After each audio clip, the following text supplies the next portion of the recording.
Everyone to please come forward and be seated. We're going to begin shortly. Thank you.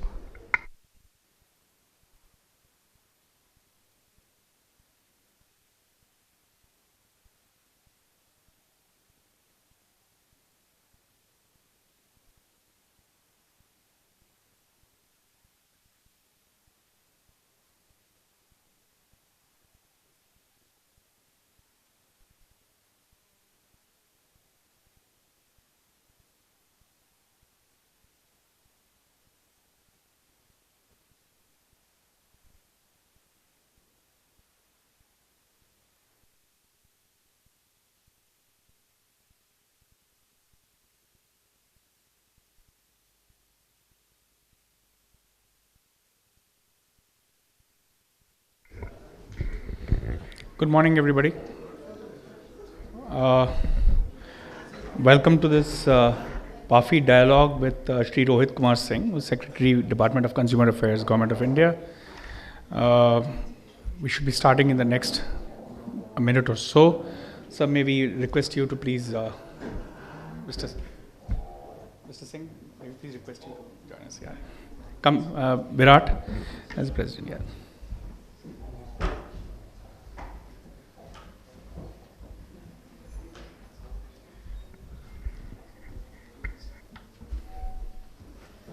So Virat, over to you for the welcome.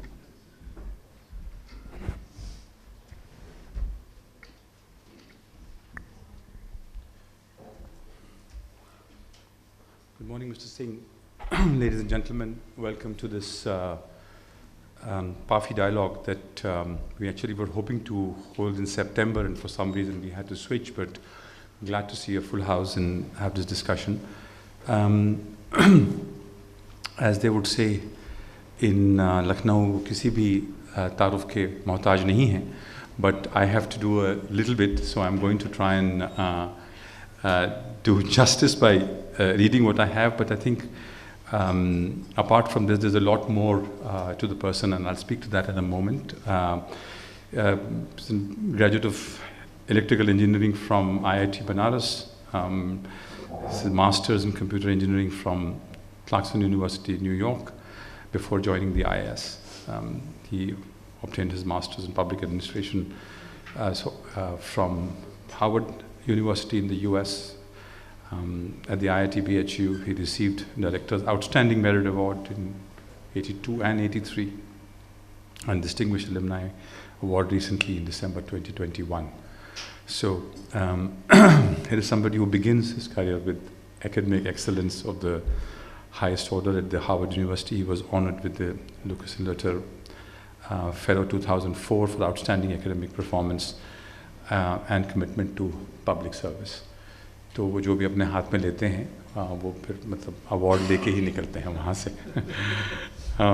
He's worked extensively and provided leadership in the middle and senior levels in the government of India and in the state of Rajasthan across departments such as the National Highway, Medical Health, Home Information Technology, Finance, Commercial Taxes, Urban Infrastructure Development, Road Transport, Rural Development, Culture, Information and Public Relations.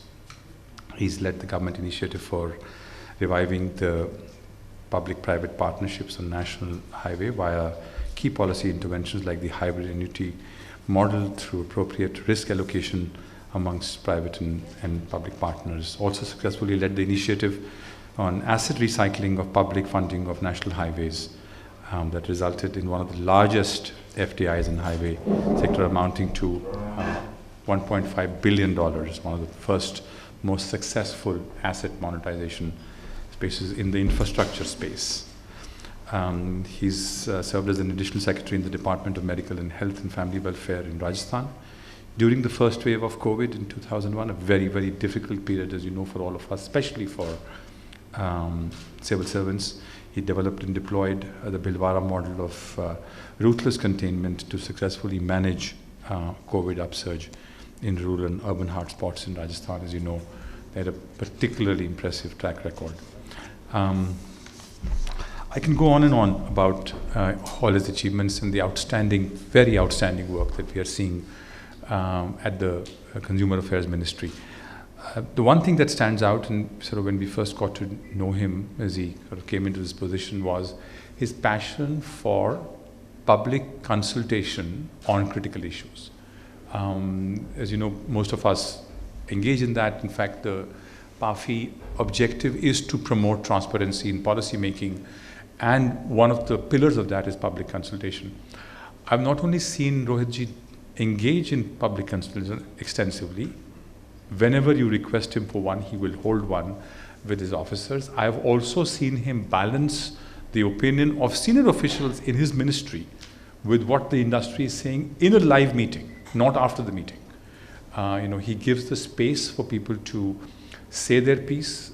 Everyone gets the time and the respect they deserve, regardless of their levels and seniority. You can expect a fairly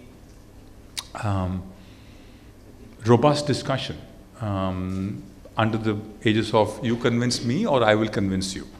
And that is something that we value a lot. I think the industry values a lot, the policy teams value a lot. So as you know, this is the 100-odd members in Indian and multinational companies.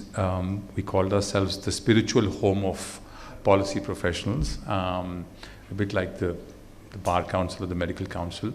Basically bring in excellence in practice, transparency, honest, direct policy making, and increase the platform for engagement with the government.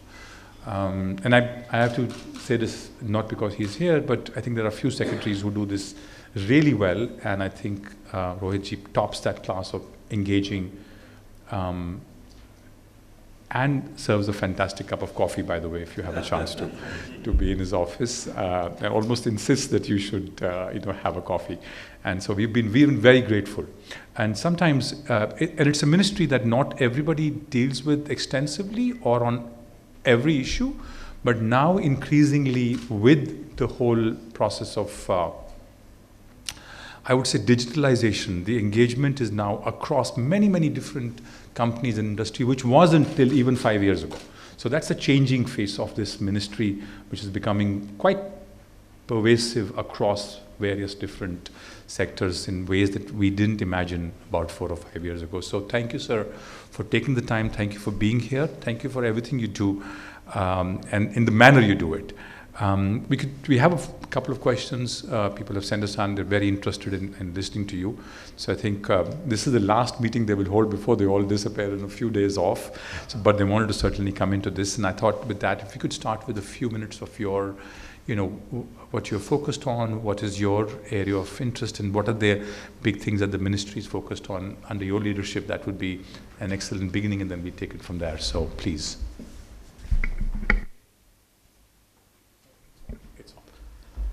So, good morning, everyone. Namaste. Thank you, Viratji, for a very polite introduction. Don't trust whatever is written on the website. By the way, we are building a mechanism for fake reviews. So, but jokes apart, thank you very much for inviting me here. It's a very interesting ministry that I handle. So we have like 4 distinct verticals which are almost mutually exclusive to each other. The first is, and the most important from the point of view of the country and the political leadership, is the price stabilization and price monitoring. So we monitor about 22 commodities across India every day, and we used to have about 200 centers. Now we have increased over the last year. Yesterday's count was 410. There are 410 points in the country from which we gather prices of these 22 commodities every day. And then every Wednesday, 4 of us secretaries meet, and then we decide on the interventions as to if something is going haywire, then how should we handle it.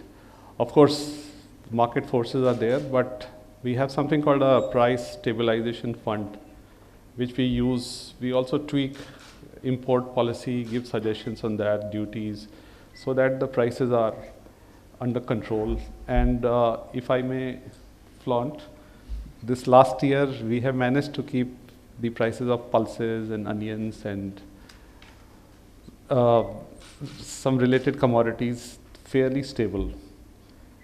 So the good thing is that on a typical day in my office, I may be talking to an onion grower cum trader in Lasalgaon near Nasik, one tuar trader in Latur in Maharashtra, one lentil importer in Indore, one MD of Apple India. We don't know. So it's a very interesting, then some judges who man our commissions, and then the e-commerce companies, the online gaming companies, the edtech companies, the Piyush Pandays of the advertising world. So it's a very interesting day that I have, and no regrets on quitting that job in the US and joining here. it's no day ever is a dull day. It's very interesting. So coming back to what we do is first is price stabilization, and we have a mechanism of an interministerial committee, a group of ministers headed by Honorable Home Minister Mr. Amit Shah ji, and we go to him if there's some major intervention is required. So that is one part. The second vertical, which has nothing to do with the first vertical, is the consumer protection framework of the country. So we have 700 odd courts at the district level, state level, and the national level, which are manned by retired judges and sitting judges. And so we are the administrative ministry for that.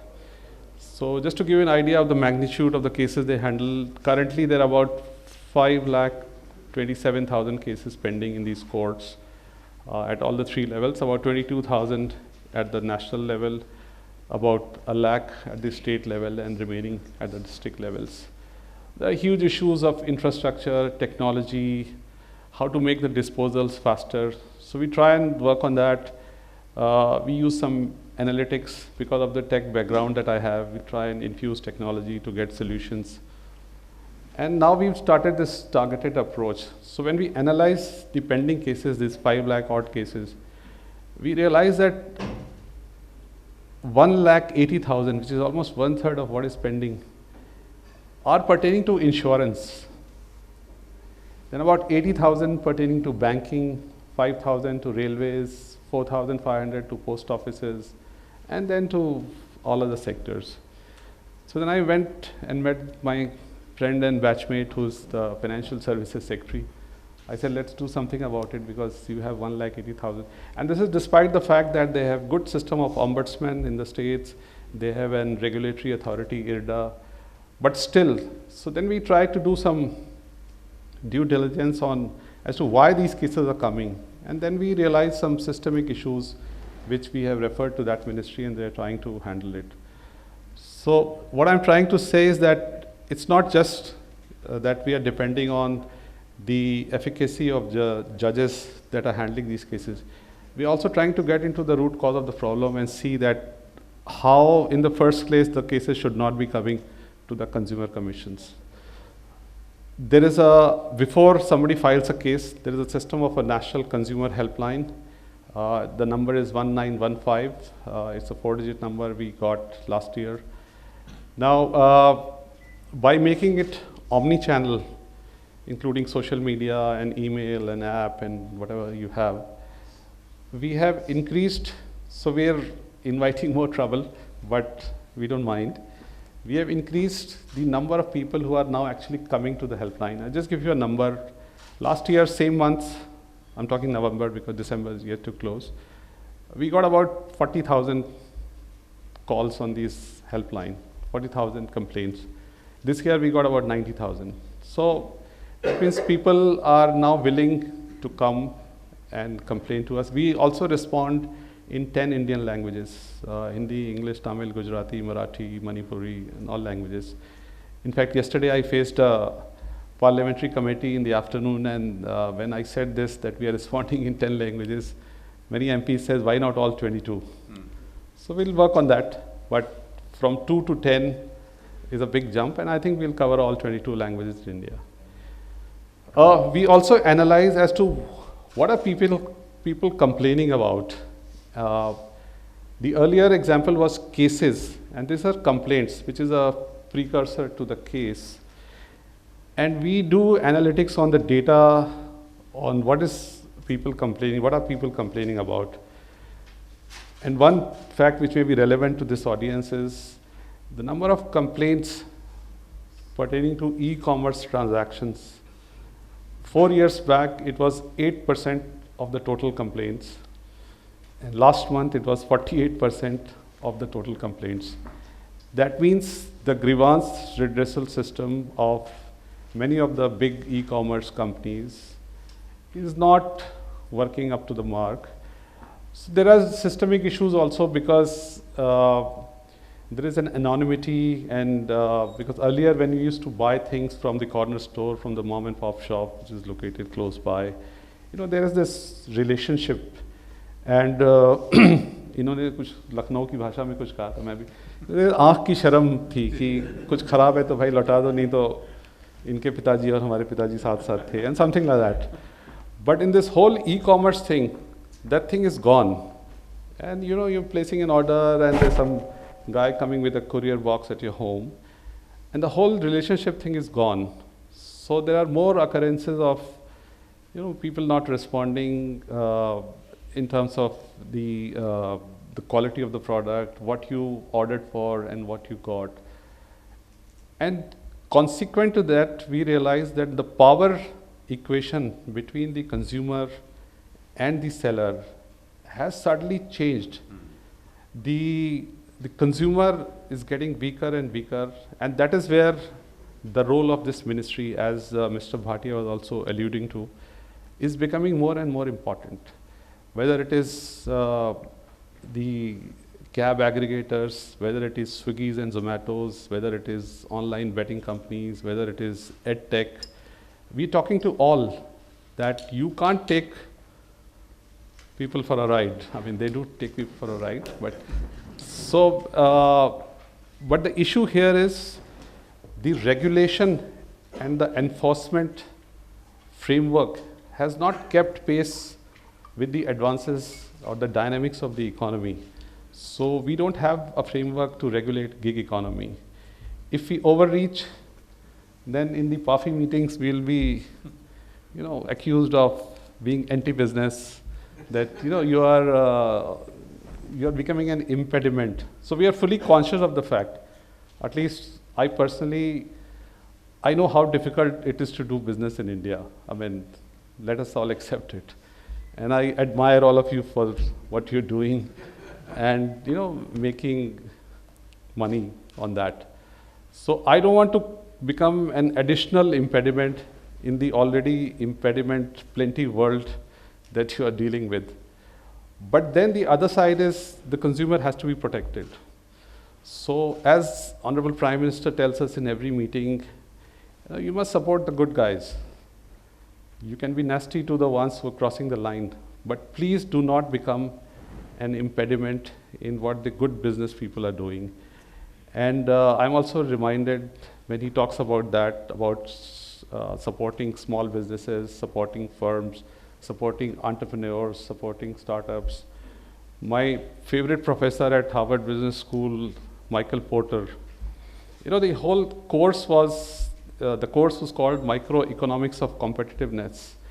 And he used to tell us, and this is 20 years back, that unless the firms are competitive, the country can never grow, the economies can never grow. So any country that has to grow in terms of economic growth, you have to focus on the competitiveness of the firms. And if you are on this side, the regulatory side or the public policy side, you have to make sure that the systems are facilitated adequately so that the businesses are catalyzed to grow in a normal way. And that is the philosophy I have imbibed for myself, that we should always try and help the businesses, because I know, as I said, again, how difficult it is for you to do business in India. The third vertical that we handle is, which concerns a lot of you here, is legal metrology. Like, what should be there on the label, how it should be packed, and many issues associated with that. And sometimes we realize that that is one place where we need to do more reforms. We are already done some. We keep, as Viratji was mentioning, we keep engaging with you for more ideas as to what more should we do. Sometimes we succeed, sometimes we don't succeed in convincing the competent authority on what reforms. But I invite all of you are most welcome, with or without coffee, to my room. If you have any ideas of any, and we like to engage with you, because we know fully well that unless the other side is more dynamic than this side meaning just me, not these two, and unless we know the reality of that side, we will not be able to help the cause. So that is why we like to engage. I'll give you an example. The whole thing on advertising that we also monitor in terms of consumer protection, that there should be no misleading ads. So I interact with the Piyush Pandays and the biggies of the advertising world. But no, there is a paradigm shift of how advertising is changing. And every day we struggle with something new. From a surrogate advertising in the conventional form, now surrogate advertising on the social media. So now, forget surrogate. Now, yesterday somebody complained, and he sent me that Instagram reel, that many of our movie stars are directly promoting liquor via Instagram reels. Now, what do? How do you handle that? And then the new issue of dark patterns. Dark patterns is, if you're clicking on something, it is not taking you to the desired place, it is taking you somewhere else. What do? Then the whole world of social influencers. Now, they're getting paid for endorsing something. They have 5 lakh followers, 4 lakh followers. Is it advertising? Is it not advertising? So we have now developed a framework which will be releasing soon. So what we are focusing on is, from the consumer point of view, what is important is disclosure. You take money and you endorse a product, no problem. But please have that disclosure that I took money to endorse this product, so that the consumer knows as to what he's getting into. Then the associated issue of fake reviews. So we were struggling with for last 6 months. I talked to my counterparts in EU, Australia, the great Miss Khan in US, and we realized that everybody is struggling with that. So we now have a BIS standard called IS 19000:2022, voluntary now, but we are now requesting, we start with the request. We are requesting the e-commerce companies to please follow that framework. This is the only place, the fake review system, where it's a win-win proposition for both sides, because the businesses also suffer from fake reviews because their competitors may indulge in a fake negative review of certain product that they've launched. So I think it's one area where it's win-win for both, and that's why we are seeing a lot of traction on that. And then this whole new thing, which I think if not today, maybe 2 years from now will become very relevant, is the metaverse. Now in the metaverse, I'm sure all of you are familiar with this as to what is the road ahead. The identities of the buyers and the sellers of digital assets, VDAs, cryptos, NFTs, is further diluted. So the identity, the identification, and the authentication of a buyer versus a seller will further get diffused. So it will further offer greater challenges for us in the field of consumer protection. There are already cases, it may sound funny now, but it is happening. There are already cases of sexual harassment in metaverse. My avatar poking into a woman's avatar when we are watching what is his name? Justin Bieber's concert on metaverse is already a case reported last week. So, we in government, we have to think ahead, and the problem may not be prevalent and prominent now, but maybe 2 years from now, it will become important. And unless the government, the ministries, the secretaries are not thinking ahead, we might be caught off guard later. So that's the challenge. And the fourth and the last vertical, you can stop me whenever you want. No, please keep going. The fourth and the last but very important vertical is the standards. So the development of standards, the conformity assessment way of enforcing the standards is very important. So we have a body you all know called BIS, Bureau of Indian Standards. They have a very good team. They're highly qualified people who work there, and they engage in developing standards from a plastic pipe to an iron pipe to a building code to a furniture code. In fact, last month I attended a meeting with IIT Kanpur. We are developing standards on artificial intelligence with the US government in collaboration with them as to what exactly is AI, because AI and ML are the most abused words in today's world. Somebody will say, you know, this air conditioner is AI enabled. This is through ML. We also use it sometimes to flaunt. But I think the world needs to understand what is AI. And so that is why they need a standard, because, so we are working on that along with the US government. And standards on, there's a talk of the country is committed, Honorable Prime Minister is committed to the global fraternity on COP27, our climate change commitments. So there is this whole new world of standards pertaining to sustainability.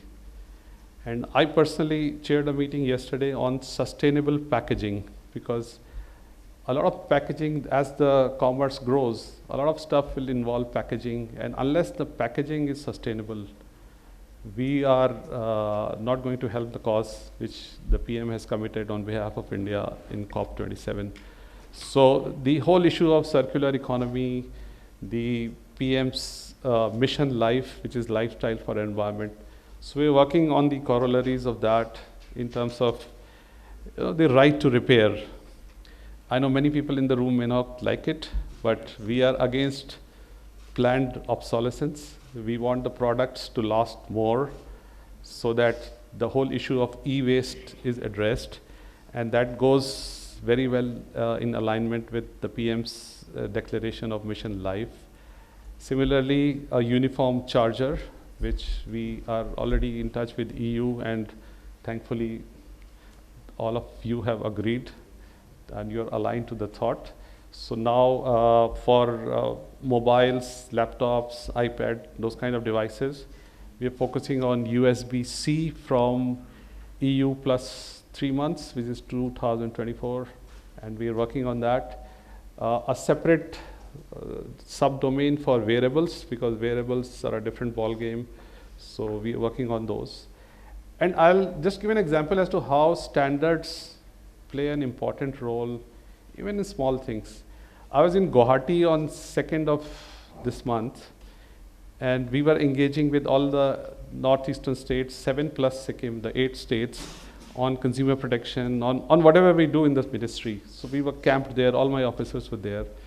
So we had a session with the local industry in Guwahati, which represented the entire industry in the northeast. And they're trying to build it up. And one very senior gentleman, I think he was the president of the association, his suggestion was so important, and it was so smart of him to say that. He said, sir, please get the ASEAN standards of the ASEAN countries benchmarked against the BI standards in terms of the things that the Northeast can export. And I thought how brilliant that is. And I immediately on my return on the 3rd or 4th, I met up my minister, Mr. Piyush Goyal ji, and we discussed this. And he said, yes, go ahead. So now, because I think they export a lot of TMT bars and many other things, and they think that ASEAN is a good place where this exports can be facilitated. And if the standards are benchmarked, because standards, as we all know, is since the tariff barriers are being demolished by WTO and other mechanisms, standards are the new barriers. Standards are the non-tariff barriers. And unless we align ourselves to the global standards, it will not do us good for the cause of Atmanirbhar Bharat and our export potential. So I think standards is a big important sector for us, and we are working on not only in terms of import substitution as to how standards can catalyze and facilitate that, but also in terms of improving the quality consciousness within the country, so that once the consumer is aware and is more aligned to the concept of standards, it will help the local industry produce better products, improved products, which will also help the cause of exports. तो sir मोटा मोटा हम यही करते हैं मतलब and I'm sorry if I've missed anything, because my office gave me notes, by the way, which I think I left somewhere. They know that this old man is very forgetful, so they always give me, sir, ye le jaiye, talking points. I have to say on behalf of my colleagues here, I think nobody coming to this meeting this morning had expected that this is the range of work that the Consumer Affairs Ministry did. If anybody does, please raise your hand. Don't raise your hand. But if anybody, I did not know, certainly did not know, and we've been to the ministry several times, that this is the range of work, this is the extent of the impact. The first and the most important one that Rohit mentioned about pricing, of commodities. I know that the Honorable Prime Minister has his eye on that, because यहाँ पे कौन onion pricing से वाकिफ नहीं है, and what has done that to the government. So I think politically also very, very sensitive portion. But I think the range, in the way that you've described it, the enthusiasm in your voice about how much you do, how many different people you meet. We should have held this meeting earlier. I'm glad we're doing it now. So if you permit, I missed out on one big thing. Please. Sorry, I have to flaunt this. Since I'll never get a captive audience like this anymore. So, one very important project that we are doing is called the Time Dissemination Project. This Indian Standard Time is currently aligned to the GPS satellite constellation system of the US. Right. And we want to move away from that. We want our own systems. And if you think it is not important, I'll tell you why it is important. The entire servers of the stock exchanges, the servers of the telecom service providers, the servers of the financial institutions, the servers of the power grid like power providers and transmitters, and the whole thing of cyber crime and its management. Management is a bad word. Handling of cyber crime. Prevention is linked to the time stamping of these transactions. If you're tracking a transaction, if you're tracking something, what happened in NSE, everyone knows. And we've all heard stories of co-location of servers in the New York Stock Exchange and here and all, and how algorithm-based trading and the other high-frequency trading can affect. So this time stamping is very important. So what we are doing now in association with ISRO, and we monitor it every fortnight, it's progressing. We are getting these atomic clocks which will sit in our NPL in Delhi, and then we have we have 7 labs across the country, from Guwahati to Bangalore to Ahmedabad to Faridabad, where through dark fiber, this time with error tolerance of few nanoseconds will be disseminated to these points, and from there the service providers or the telecom service providers, the banks, the stock exchanges, the time will be disseminated in real terms with that lowest possible margin of error. So India will have its own unique, independent of the GPS, a time system. We call it the Time Dissemination Project. The atomic clocks are being procured. There was some issue due to COVID because these are custom made and they are not ready-made off-the-shelf products, so it's taking time. I think by next year, we will have this system ready. So we are totally in alignment with the Ministry of Telecom, Ministry of Finance on this, but we are the nodal ministry to handle. I don't know how I missed it. We were already terribly impressed with what you had said.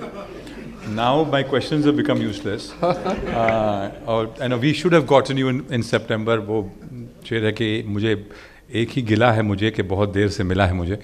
So thank you so much for coming in, spending the time, and giving us this range. It's really quite impressive, to be honest. I think it's very the incredible work that you do. I think you've covered this in some, but I'd want to I think some more of your experience and wisdom on this. As we transition substantively, at least in the urban space, and also usage in rural is growing on the digitalization, which is a huge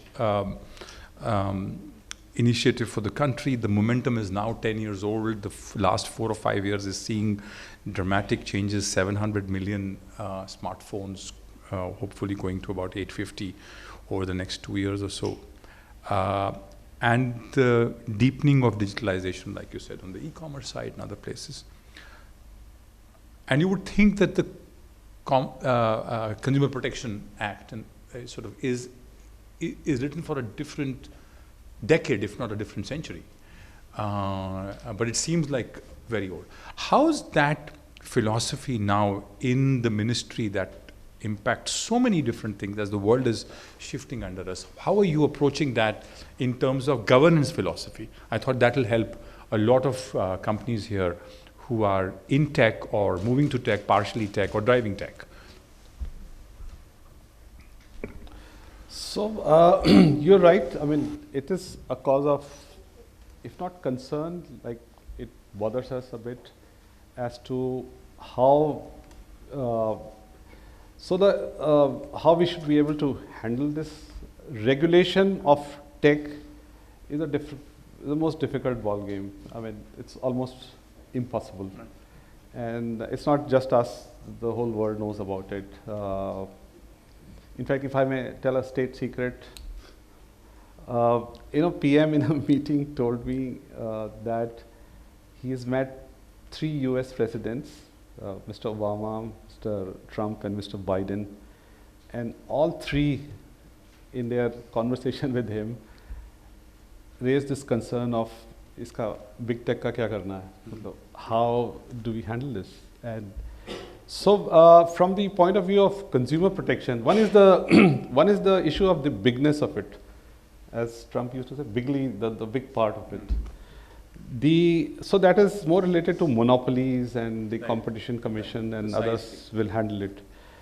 But there are issues which have a bearing on the consumer, because even the competition law, I read it a few weeks back because of a parliamentary committee, and it said, I think the section 4 or somewhere on the top, even the preamble, it says that it should prevent the abuse of dominant position by entities. Now, abuse of dominant position means what? Vis-a-vis what? It's vis-a-vis against the individual or the communal. How will the companies abuse? They will abuse because the consumer will be taken for a ride and he doesn't get the independence in terms of choice. One example is, there was this Make My Trip, and people were looking for rooms on Make My Trip. And what Make My Trip was doing, everything other than Oyo rooms was being screened out. So the consumers were only looking, if they were looking at the site, they were only getting the Oyo rooms displayed, and everything else was being hidden. In the search. So the CCI, somebody complained, and they passed a judgment against it. I think they fined them some few hundred crores.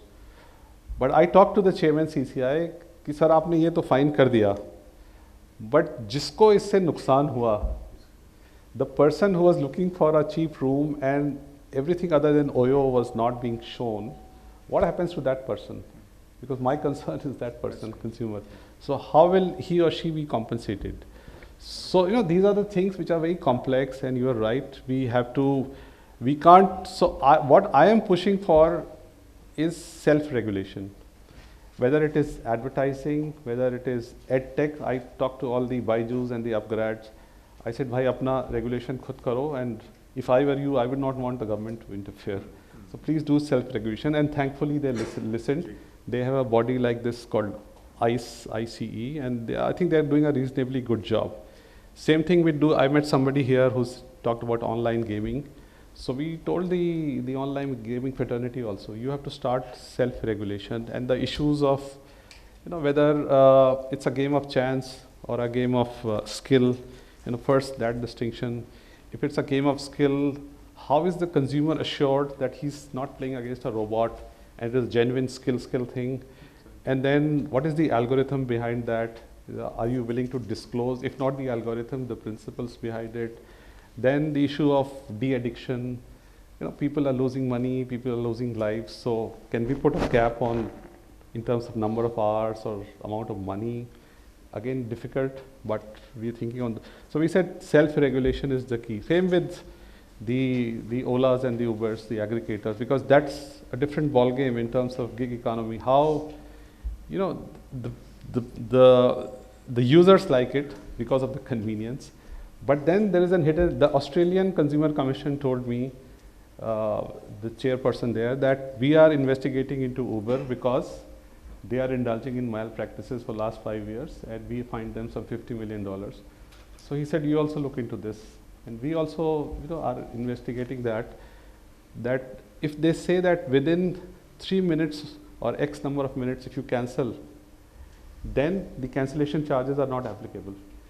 But in reality, they are charging. And the consumer sometimes is not bothered because it's a small amount, but if you aggregate all those small amounts, that's what the Australian Commission found. It ran into huge amounts. So, these are some of the things. So not just the government, the consumers have to be aware. They have to be willing to fight it out, even for small amounts. I see some fantastic cases where people are fighting for years for 300 rupees because they say, no, it's a matter of principle. And how did he charge extra? So we like that. But you are right. In terms of regulation, tech and associated tech, it's a huge challenge. And we have to, it's a cat and mouse thing. You have to keep working on it. I don't know whether I answered. No, absolutely. I think that's, the fact that it's a combination of the fact that you want to keep up with it, protect the consumer interest, and also realize the limitations. And this whole thing about self-regulation is music to everybody's ears here. उनके बस का नहीं है, वरना वो music चलवा ही देते वहाँ से. I think the fact that you would trust companies, I think the fact that you would trust, at the heart of what you've said is, I trust you to do the right thing. If you don't do it, and we'll give you another chance, and then another one, and then you will have no chances left, and then don't have the government in your backyard, because government in your backyard is not a good idea. And so I think that is the message that comes through for everybody here. And I have to say that when the discussion on common charges happened, we had a lot of back and forth, and I think the secretary was very clear, saying that हमें ये करना है. This is what we have to do, is where the world is going. And then the team turned up and said, there is no supply chain right now, so we have to be realistic. And he said, okay, when will you have the supply chain? I said, it's when EU turns up, then a very large planning is happening. He said, okay, then let's be reasonable about it. आपके पास 2 साल हैं, you meet it, and we'll give you another 3 or 6 months. You'd said 6, now आपने अभी 3 बोला, तो I have to send an email immediately कि वो अब 3 रह गए. I realized कि you get sort of. I was finding you very comfortable. So now, no longer. I'll be nervous through the meeting now. But I think the point was that I think this whole discussion was a negotiated discussion. I think that's what the industry appreciates. I just want to give an example of why. There were several meetings held, public meetings open, where both sides presented their cases, and then a reasonable point was reached where basically you're saying, look, you have the time, but we have to go here. And then you can't treat India or Indian consumers any different from how you will in the West. And that was a very significant point that was made.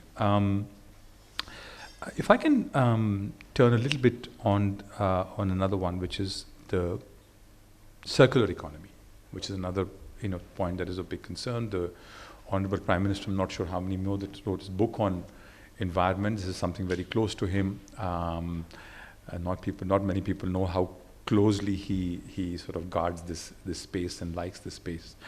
The Environment Ministry has some overlaps with the Consumer Affairs Ministry.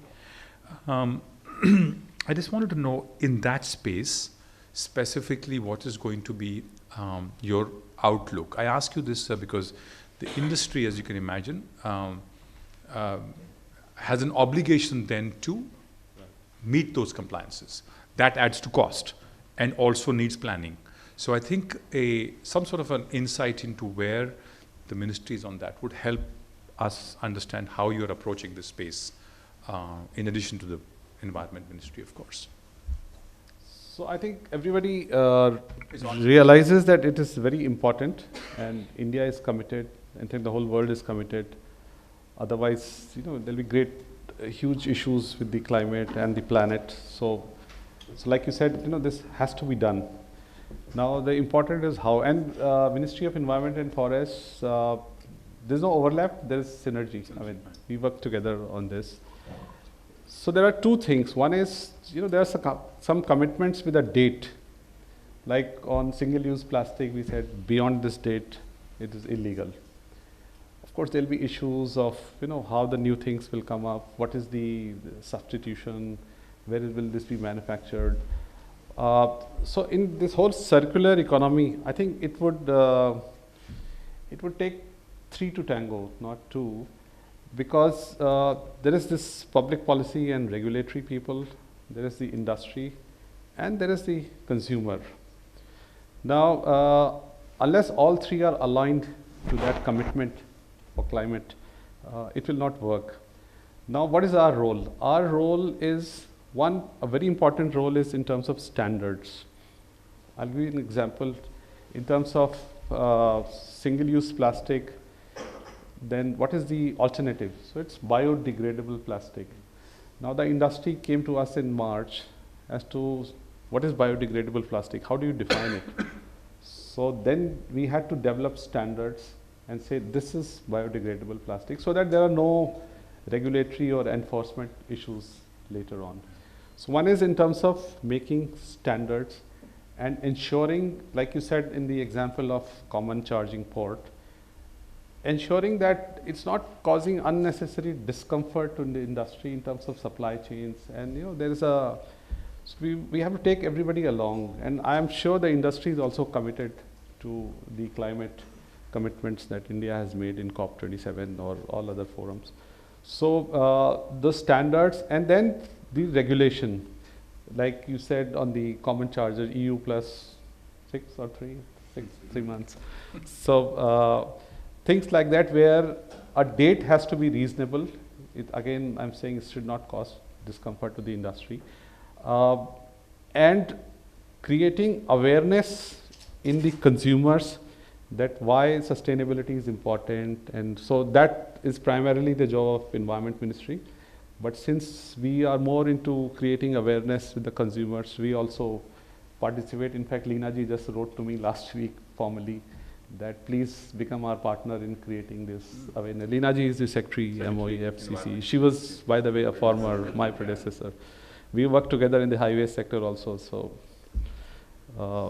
we are, so there is no overlap, there is synergy. One on that, and then the issue of, since we work towards that somebody should not be misled, somebody should not be misguided. So the whole issue of greenwashing. So we see a lot of companies, a lot is happening in the West. Thankfully, Indian companies are not indulging at the moment into a lot of greenwashing, because greenwashing is when a company is saying that they're doing this for the climate, but actually they are not. So they are trying to fool the public. They are, by saying that they have done so much for the environment and this product is green to that extent, whereas it is not. So our job is to inform the consumer, make him aware about greenwashing and how, because when consumer is buying, it's just like organic, buying an organic vegetable or, zero fertilizer thing or whatever. So if that thing is not genuine, then the consumer is being cheated. He's spending that extra money and just buy a fake organic label, he's paying maybe 2x. So same thing will happen in greenwashing. This product is eco-friendly, whereas it is not. So it is our job, it will be our job, it is our job to make the consumer aware about the pitfalls of greenwashing and take steps, take also punitive steps if a company is recurrently engaging in greenwashing, that please don't do that, otherwise this is what you have. So things like that. You spoke about the cases pending and the need for sort of improving that. One of the really important steps that you've taken, which many people know here, is the stage of decriminalization. That is something that has been your ministry and the minister, and of course after you've come in with a vengeance, you are sort of saying, look, I'm not going to send businessmen to jail. We need to make sure that there is proportionate penalty. So you've already taken some steps. Met with Secretary DPIT the other day, and he said more is being done towards decriminalization, and we spoke a little bit about the Legal Metrology Act, and he says, I'm sure ye to hoga, ye 100% aur bhi hoga isme. So I think that is another one that if you could just sort of speak to it, because that's something that is I think it's almost like a prehistoric act that sort of imposes pretty severe personal penalties on directors of companies, even for the smallest, if the rupee sign was somehow erased from an MRP label, it can invite on paper. I mean, it doesn't happen, thankfully, everybody's sensible about it. So how did you approach that? What's the next steps on that? Because that's a really, also a very important reform that I think the industry would like to know about. So we, like other things, we engaged with the industry on that, and we identified some 7 to 10 provisions where we thought that the penalties are not commensurate with the quantum of the offense or the offense itself, or whether it's an offense at all. And the other thing you must keep in mind that the whole, the framework of consumer protection and weights and measures is part of the concurrent list of the Constitution. So while we devise the framework, there is also states where actually the enforcement is happening. So when somebody is, taking criminal action, maybe he's the guy who works for the state government in weights and measures department. So we had to bring the states along. So we did, and I'm thankful to my minister, Mr. Piyush Goyal ji, he called all the ministers in one room in the month of April, May, I'm forgetting the exact date. And then the big meeting in Vigyan Bhavan as well. In Vigyan Bhavan as well. And then we told everyone that we are going to do this. So we were a little prescriptive there, but I think except a couple of states, they all onboarded because they realized. On some I think started with 11, but on some there was very strong opposition.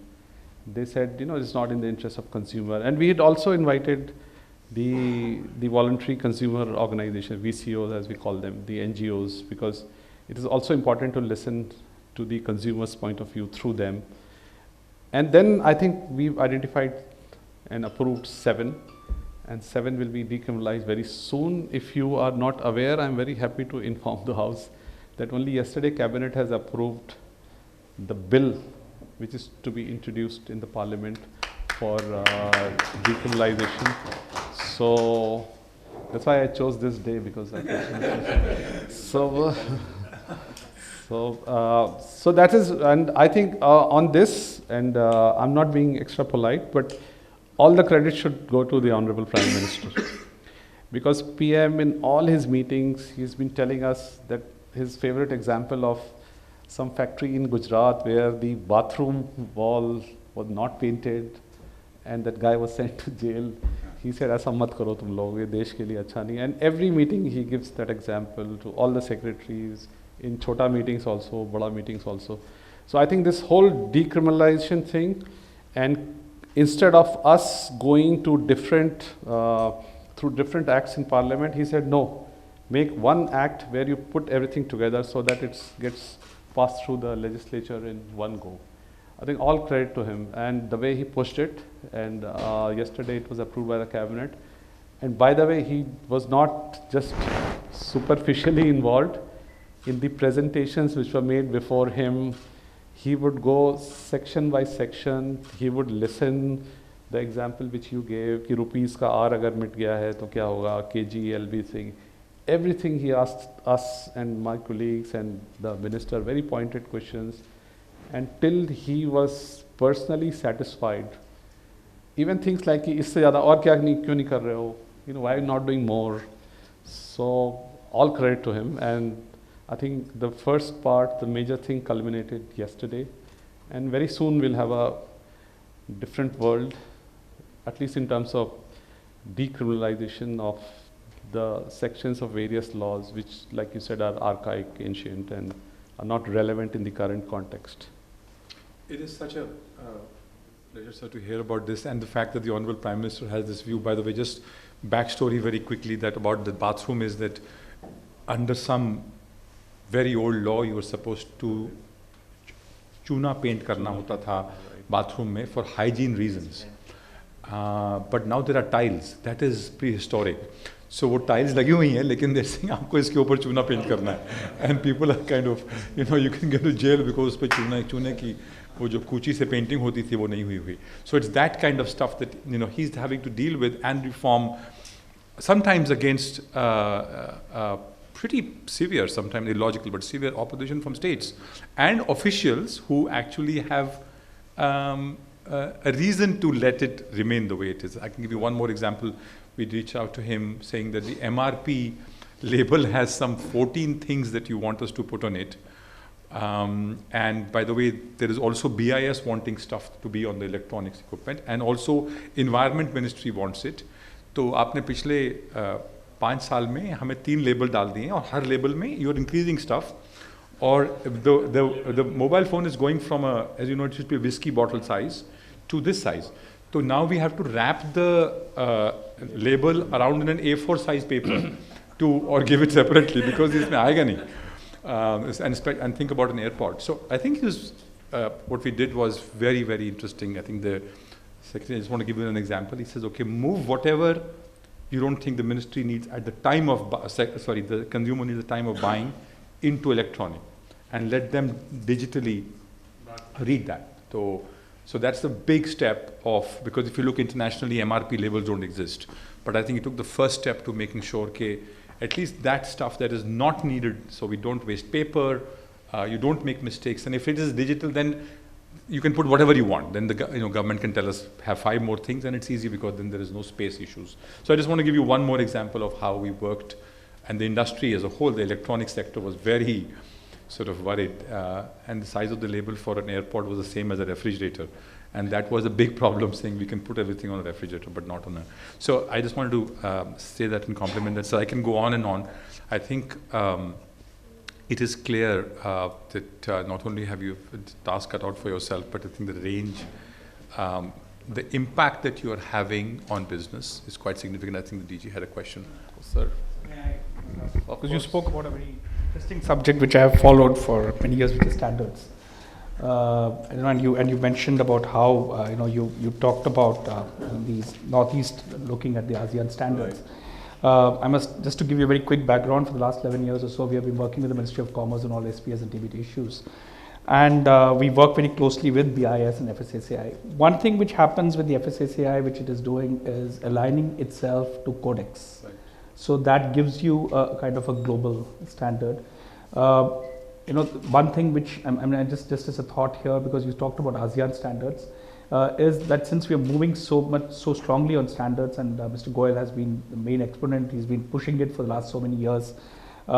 If we could look at aligning many of our standards with the best possible standard across the globe, from across domestic and Indian, I think that would help in exports of most of the products. So that's one small thought I just wanted to leave with you. Second is, I think we also need to maybe now also start looking at private standards and seeing what we need to do with that in terms of how we look at it. So just some 2 thoughts for you. Totally with you on that. So I personally attended the ISO Global Convention about 2 months back in Abu Dhabi, and we had talks with the other countries on how they are doing. So now the ISO team was with us last month, November end, I think. And we now signed an agreement that this will happen, this alignment. And the other thing of smart standards, as to how standards should be embedded in the whole the process of manufacture. So instead of doing it post facto, so just like a parallel to self-regulation. So, for example, UK has a system where the standards people they're certified or empaneled by the government, but they are embedded into the industry. So the supply, not the supply chain, the manufacturing pipeline or whatever it's called. So they are embedded there and ensuring. So it's more in terms of, so the conformity assessment is more in form of self-regulation. Instead of a BIS guy going and saying, no, this is not done, you should change it. Although BIS is also, there's a paradigm shift happening that we are saying you enforce less, you tell more, you consult more, and you be the guide for them and not the policeman. So I think it's working. Sure. Yeah. Thank you. So just one question, time for one question, then we'll move on. Go ahead. Thank you, sir. My name is Shri. I'm from UL. We are into testing, inspection, certification.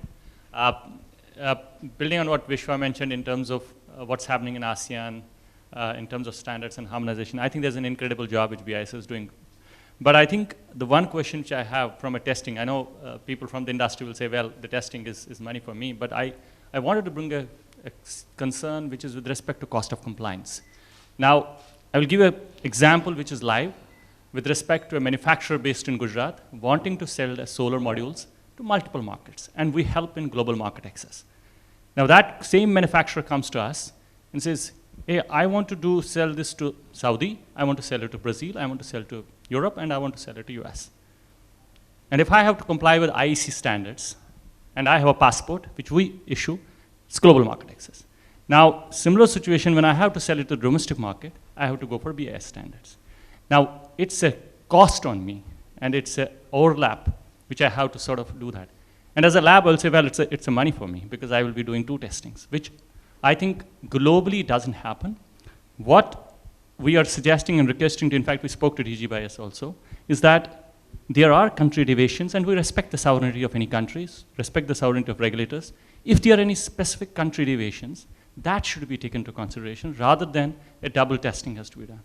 And that's my humble submission, that can be taken into consideration. Thank you, sir. Totally with you, yes. So we don't need to do it twice. I think we have a few more. We have time for yes, ma'am. Please go ahead. Just announce your name and company, and then please ask your question. There's a mic just coming on to you.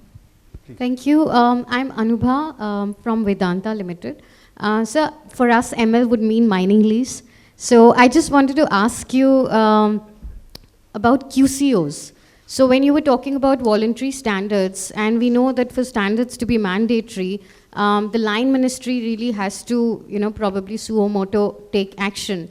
So I just wanted to know what is the role of consumer affairs in ensuring that this QCO is implemented, and also how do you see it as a NTB? Because we are facing a lot of problems in domestic manufacturing, and we have to import because we see that the domestic metal is not probably of the best standard, and that's why people are importing, metals from outside. So can you talk a little bit about QCO mandation and the role of consumer affairs? Thank you. I'll take one more question, just take a couple questions, then we can go ahead. There's one gentleman here. Yes, sir, go ahead. Your name and... Yeah, hi, my name is Raghavendra Singh. I'm from Kotak Mahindra Bank. So you touched upon various things and very insightful. One of the questions, and yesterday it is coming from in one of the AGMs of ONDC, I saw Consumer Affairs Joint Secretary nominated as a board member. How do you see Consumer Affairs role in ONDC, since this is coming up and now we're talking of 80 cities and then smaller cities also? Thank you. Thank you. So on QCO, it's Quality Control Order, and BIS has thousands of... It's on. BIS has thousands of standards, but only 400 odd are compulsory. And you must see the philosophy behind it. Why should a particular standard be compulsory, mandatory? It is because there is issue of safety, there is issue of quality which may determine safety. So I'll give you examples like pressure cookers, helmets, water heaters, geysers. If they are of substandard quality, then they might cause accidents, and there might be other bad consequences to follow. The other thing about QCO is partly related to alignment with international standards, and so we say, no, if you have to export, then you have to follow this QCO. So how does the QCO ecosystem work? DPIIT and the domain ministries. For example, I'm currently working with textiles, DPIIT, and DCPC, which is chemicals and petrochemicals, steel also to some extent. And we are looking at 400 BIS standards on which the ministry thinks that there should be QCOs. So we don't interfere in the thought process of the ministry whether a particular standard should be mandatory or not. But once the ministry has taken a decision at the competent level that yes, we need a QCO, then the whole process of how a voluntary standard should get converted into a mandatory standard. There are WTO guidelines, there has to be consultation for 60 days, there is a process behind it. So we handhold the industry in terms of that process and taking them through the process. So there's a BIS team, Mr. Pasricha is there, he's expert on this. And so for example, at the moment he's embedded in DPIIT because we are looking at 225, only day before I reviewed it. So 225 QCOs are being planned at DPIIT level of various kinds of products. Then textile, because textile has issues when we export it to the Western markets. So we want that. So if it is mandatory, then it will automatically be, for example, somebody mentioned about the exportability. So that is how it works. And chemicals and petrochemicals, the new secretary is very proactive on it. He's met me twice on this. And I'm sitting again with him tomorrow as to, so they have numbers in thousands. So I requested him to prioritize, a couple of hundred which he thinks are extremely important so we can do it quickly and then have a long-term phasing for the remaining products.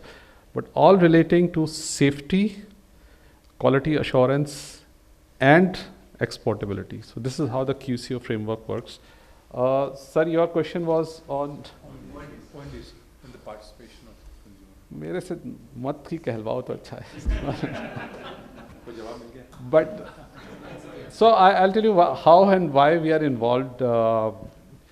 So if somebody is will buy something through ONDC, there'll be an issue like we have issue of fallback liability of the e-commerce platforms. So there might be issues there.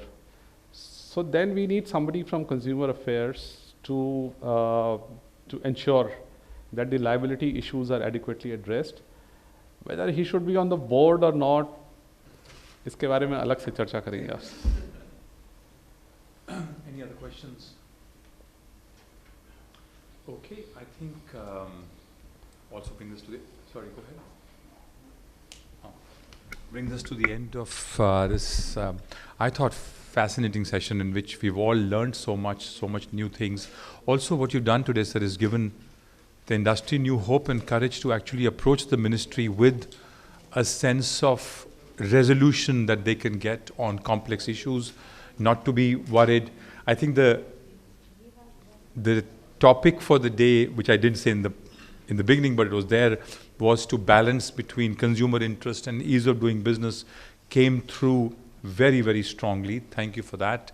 Thank you for everything that you do, and sometimes work that can be considered thankless because it doesn't go noticed every time, and it's that sort of, I think that's the pain of civil services. Not everything that you do will be up there, but it can be incredibly important. Like I said, pricing.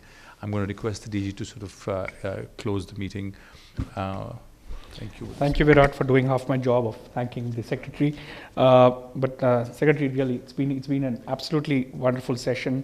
What I learned today is how you police, but at the same time you are, taking the stakeholders and you're being absolutely transparent in what you're doing, and I think that's something which we at PAFI are extremely happy. I must tell you that my wife is a police officer, so I get I get policed 24/7.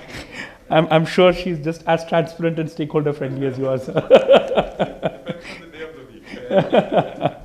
So thank you very much for that. And one thing which we at PAFI do is once you're here, we continue to keep in touch, and we'll continue to also hope that you'll come here and also talk to us.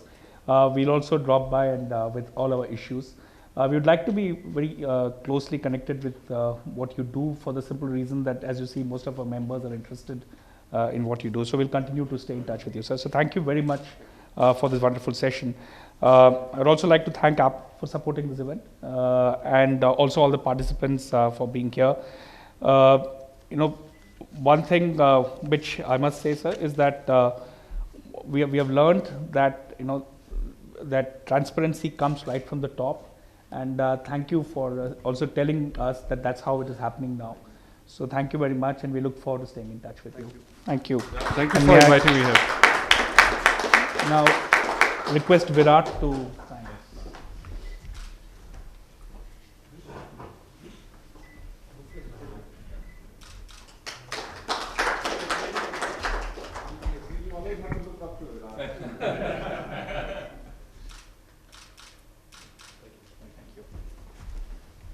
Ladies and gentlemen, please join us for a buffet lunch outside. Thank you.